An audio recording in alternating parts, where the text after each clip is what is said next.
अंग्रेजों की सरकार ने भारत में 250 साल के शासन में 350 कत्ल खाने खोले थे। सबसे पहला कत्ल खाना उन्होंने कलकत्ता में खोला था। रॉबर्ट क्लाइव नाम का एक अंग्रेज था। 1757 में जब उसने कलकत्ता को जीत लिया, तथाकथित रूप से जीत लिया, युद्ध के मैदान में नहीं, चालाकी के साथ, वो कहानी आप सब जानते हैं। सिराजुद्दौला उस समय बंगाल का राजा था और रॉबर्ट क्लाइव को लंदन से भेजा गया था कि सिराजुद्दौला को पराजित करना है और बंगाल में अपने राज्य की स्थापना करनी, अंग्रेजी राज्य की। अब मुश्किल यह थी कि सिराजुद्दौला के पास 18,000 सैनिक थे, रॉबर्ट क्लाइव के पास मुश्किल से 300 सैनिक थे। 300 सैनिक 18,000 का मुकाबला नहीं कर सकते, ये रॉबर्ट क्लाइव जानता था। तो उसने क्या किया, सिराजुद्दौला की सेना में अपने कुछ एजेंट भेज दिए और उनसे कहा कि तुम पता करो कौन इसमें गद्दार है जो भारत से विद्रोह कर सकता है। सिराजुद्दौला के एजेंटों ने पूरी आर्मी में घूम के पता कर लिया कि सिराजुद्दौला का सेनापति ही है जो गद्दारी करने को तैयार है। अब किसी राजा का सेनापति जब राजा से और राज्य से गद्दारी करने को तैयार हो तो खतरनाक होता है। मीर जाफर नाम का एक सेनापति हुआ करता था सिराजुद्दौला का। उसने ईस्ट इंडिया कंपनी और रॉबर्ट क्लाइव से एक समझौता कर लिया। समझौता यह कि हम युद्ध लड़ेंगे लेकिन नकली, असली युद्ध नहीं लड़ेंगे।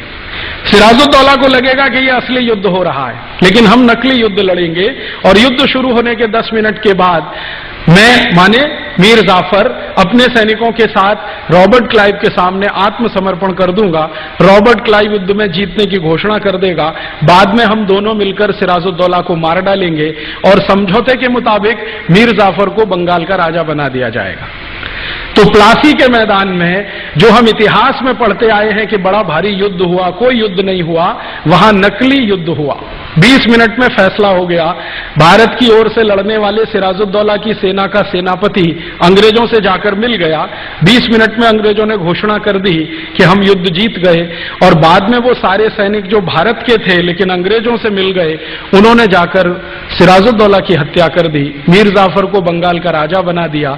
बाद में रॉबर्ट क्लाइव ने मीर जाफर की हत्या कर दी, मीर कासिम को राजा बना दिया। बाद में मीर कासिम की हत्या कर दी और रॉबर्ट क्लाइव बंगाल का राजा बन गया।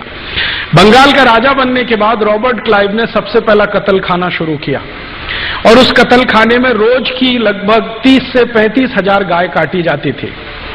अब वो कत्ल खाने का साइज कितना बड़ा रहा होगा आप इसकी कल्पना कर सकते हैं, क्योंकि उस जमाने में मशीन से नहीं काटी जाती थी गाय, उस जमाने में हाथ से काटी जाती थी।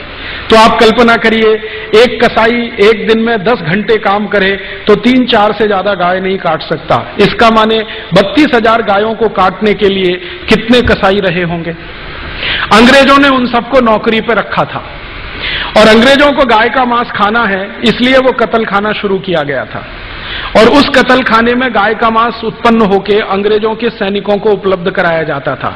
बंगाल में, कलकत्ता में उस समय अंग्रेजों के लगभग 50,000 सैनिकों की सेना के प्रमुख अधिकारी रहते थे। पूरे भारत में अंग्रेजों की कुल आर्मी 50,000 थी। उनके प्रमुख अधिकारी सब कलकत्ता में रहते थे क्योंकि कलकत्ता उस समय भारत की राजधानी थी। तो इन सब प्रमुख अधिकारियों को गाय का मांस चाहिए, उनके साथ जो सेना रहती थी उसको भी गाय का मांस चाहिए। इसके लिए ये पहला कत्ल खाना खोला गया था। बाद में क्या हुआ, धीरे धीरे अंग्रेजों की सेना के हर स्थान के सैनिकों को गाय के मांस की मांग होने लगी, तो अंग्रेजों ने जहां जहां भी सेना थी वहीं वहीं कत्ल खाने खुलवा दिए। अगर आप भारत के कत्ल खानों का इतिहास ध्यान से समझें तो जहां जहां भी कैंटोनमेंट हैं, मिलिट्री कैंट हैं, वहां सब जगह कत्ल खाने हैं। उदाहरण के लिए पूर्वी भारत में सबसे बड़ा मिलिट्री कैंट है कलकत्ता में, सबसे बड़ा कत्ल खाना कलकत्ता में। उसके बाद पूर्वी भारत में ही एक दूसरा बड़ा कैंट है बैरकपुर में, दूसरा बहुत बड़ा कत्ल खाना बैरकपुर में। तीसरा है पटना में, तो कत्ल खाना पटना में।